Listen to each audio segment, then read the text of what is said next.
Hello students and welcome to this video on 10 tips to improve your English presentation skills.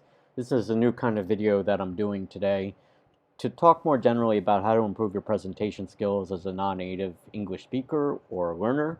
So I think it's important for public speaking abilities, for presenting for your job or for a conference, for example. We want to give you the best chance of having success as an English presenter. So my name is Ben with English from A to Z, and let's get started.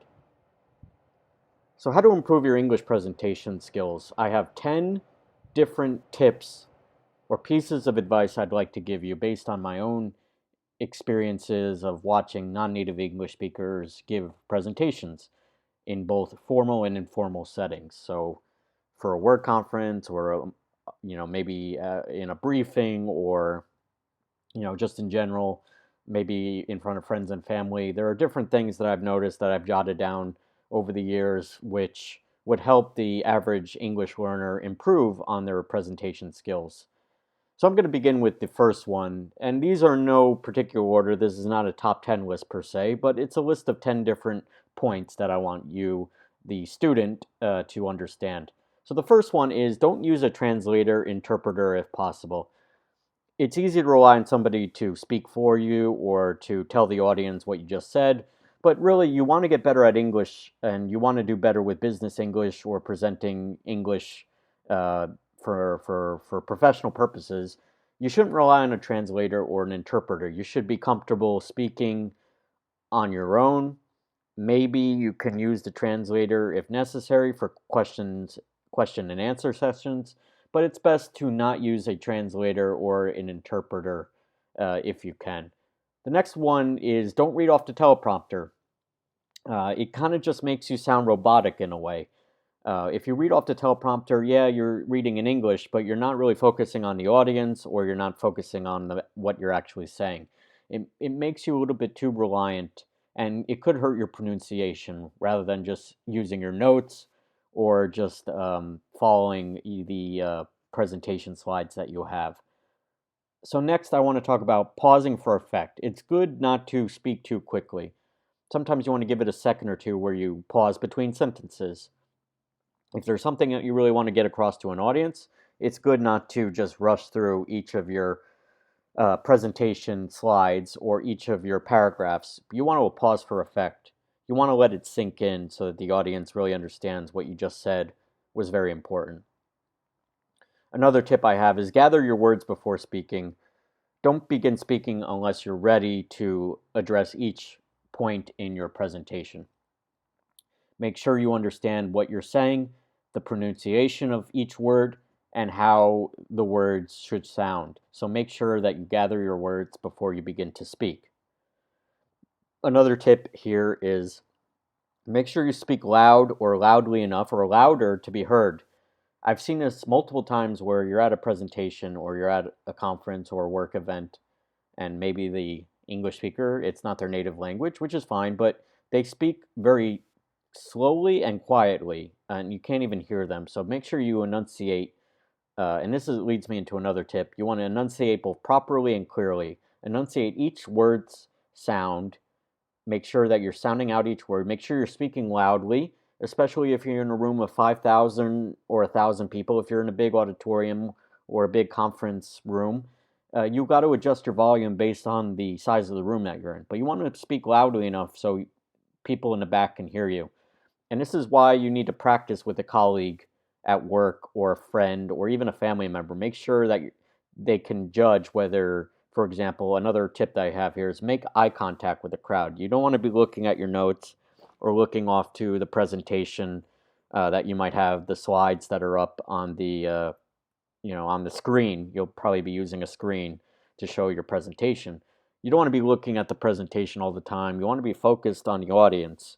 Like right now I'm speaking to you through this video and I'm making eye contact with my screen, but basically try to look people in the eye. Even if it's a big conference room, you want to be looking around the room.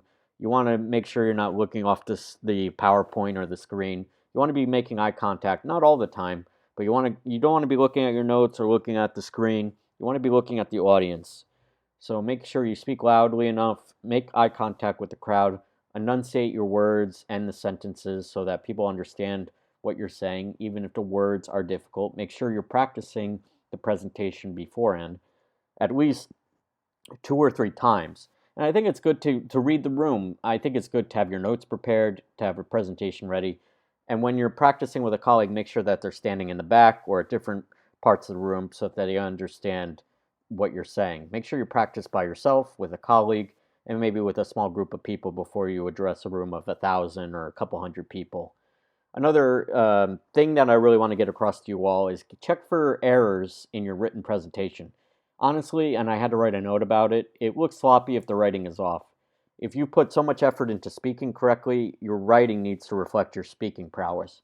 I've seen a lot of errors in written presentations that are just sloppy. So make sure you check for grammar errors, spelling errors, and just punctuation errors.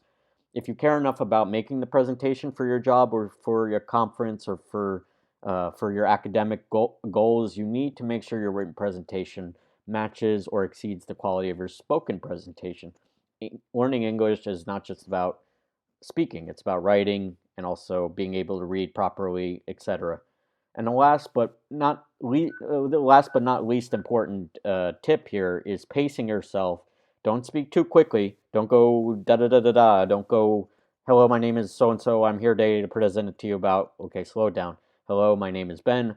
I am here to present about so and so topic. I hope that this topic will be informative. So make sure, like I did it a little bit robotic myself, but make sure your cadence, your tone is consistent. Make sure you're not going from super fast to super slow. Make sure you're speaking at a measured, even paced tone. So again, the 10 tips I have for you all, if you're presenting in English as your non-native language, but you need to present in English for a professional or academic reasons. Don't use a translator, interpreter, if possible, if your level is high enough. Don't read off the teleprompter all the time. Maybe you can glance at it. Pause for effect sometimes. Gather your words before beginning to speak or speaking.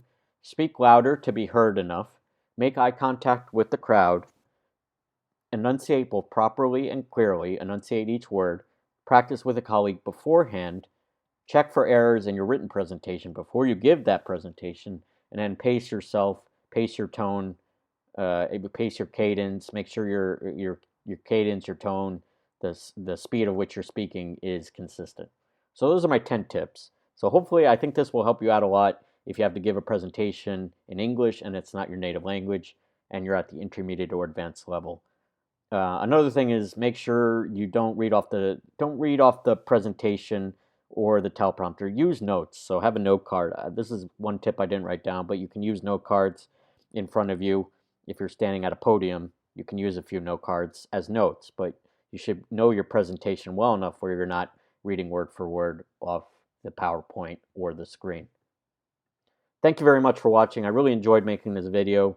I really want to help English speakers with business and with writing and with just being ready for professional engagements.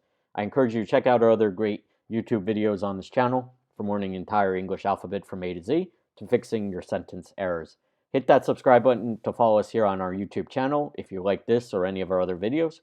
And if you have any questions or would like to follow our official newsletter, go to www.englishfromatoz.com/newsletter. And thank you for joining me. My name is Ben with English from A to Z, and I'll see you again soon for another video. Take care now. Bye-bye.